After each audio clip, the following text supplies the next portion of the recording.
के दिनों में गर्मी देखा है, संघर्ष देखा है। मेरे पिताजी को 1 से 1.5 बीघा जमीन भी नहीं होगा। यह मैं बता दूं, कुछ लोगों को यह शंका होगा कि गौतम कृष्ण लगता है मजबूत घर से आते होंगे, इसलिए वीडियो जैसे पद को लात मार करके राजनीति में आया है। लेकिन मैं कहता हूँ, लड़ने वाले को और समाजवादी सोच के लोगों को कभी पूंजी पका और पीछे क्या सहारा है इसकी चिंता नहीं होती है। आज में कूदने वाले को लोगों को उसके साथ एक मजबूत विचारधारा काम करती है। मुख्तार भैया 15 से हमें जानते हैं व्यक्तिगत तौर पे, इसलिए वो कह सकते हैं भूखा रहूं और मोटरसाइकिल में 200 रुपए का पेट्रोल देने के भी मेरे पास पैसे नहीं थे, लेकिन अपना हौसला कभी नहीं हारा, क्योंकि मुझे लगा बेईमानों से लड़ने के लिए, इनकलाबी बनने के लिए, संघर्ष के साथियों के साथ बढ़ने के लिए हौसला काफी होता है, पूंजी की जरूरत नहीं होती है। इसलिए हम कहते हैं मनोज भैया, बड़ा एक संघर्ष आपको आवाज देना है।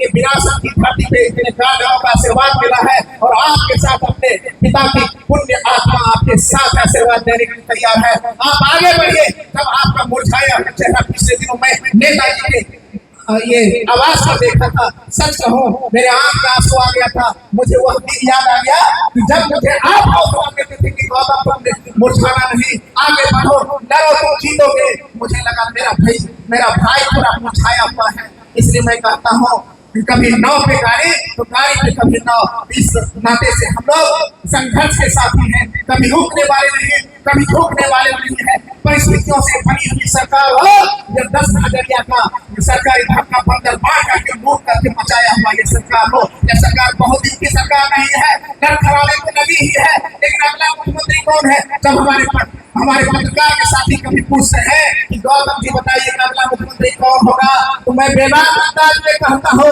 शायद आप लोगों ने भी सुना होगा, मैं यही कहता हूँ अब जो भी सरकार बनेगी वह कठपुतली सरकार होगी। अब जो भी सरकार बनेगी वह लूट के इशारों पर चलने वाली सरकार होगी। जब भी जनता का मुख्यमंत्री बनेगा, जब भी अपने भीतर और दूरदृष्टि के साथ आगे बढ़ने वाला सरकार बनेगा, जब भी संविधान को बचाने वाली सरकार बनेगा, जब भी कमजोर वंचित राष्ट्रीयतों को के लिए लड़ने वाली सरकार बनेगी, तो वो तेजस्वी की सरकार बनेगी, तीसरी कोई सरकार नहीं बनेगी। इसलिए हम कहते हैं आप सभी गांजनों से, आप सभी एक बार आशीर्वाद दीजिए मनोज भैया को, और कांग्रेस जमुना बाबू के चरणों में हम लोग नमन करते हैं, श्रद्धासुमन अर्पित करते हैं। और चूंकि वह विचारधारा की बात है, इसलिए विचारधारा वाले साथी को अगर बढ़ाने की जरूरत है।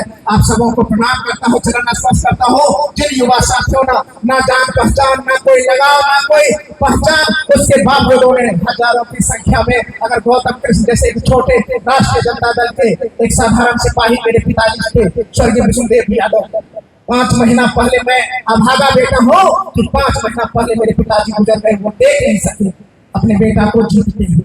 वो हारते हुए देखा, संघर्ष देखा, लेकिन जीतते हुए नहीं देखा। राष्ट्रीय जनता दल के प्रखंड अध्यक्ष ने, इसलिए जब मेरे अभी प्रखंड अध्यक्ष महोदय मेरे साथ आए, तस्वीर खींचना चाहे, तो जब उन्होंने अपना परिचय दिया कि मैं प्रखंड अध्यक्छ हूँ, तो मैं पैर छू लिया उसका, क्योंकि राष्ट्रीय जनता दल का एक सच्चा और छोटा सिपाही मेरे पिताजी प्रखंड अध्यक्ष थे। तो मैं प्रखंड अध्यक्ष का बेटा हूँ और संघर्ष करके आप लोगों के बीच में खड़ा हूँ। न मेरी कोई क्षमता है, न मेरी कोई औकात है, आप लोगों के आशीर्वाद से मैं जीता हूँ। 30 बार 2 बार चुनाव हारा और 30 बार चुनाव जीता हूँ। इसलिए आप सभी से आशीर्वाद मांगता हूँ और यह कहता हूँ, यह वैचारिक भूमि रही है, गांधी जी की कर्म भूमि रही है, यह विरासत वाली भूमि रही है, तो यह फिर पीछे कैसे रहेगी? इनको आवाज देना ही होगा, यहाँ से आवाज उठना ही होगा, उठेगा आवाज इनकलाब होगा।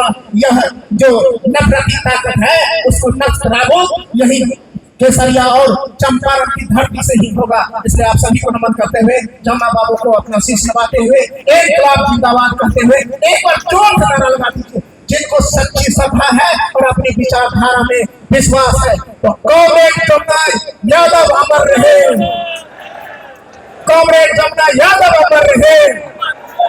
बहुत बहुत धन्यवाद, बहुत बहुत शुक्रिया, बहुत बहुत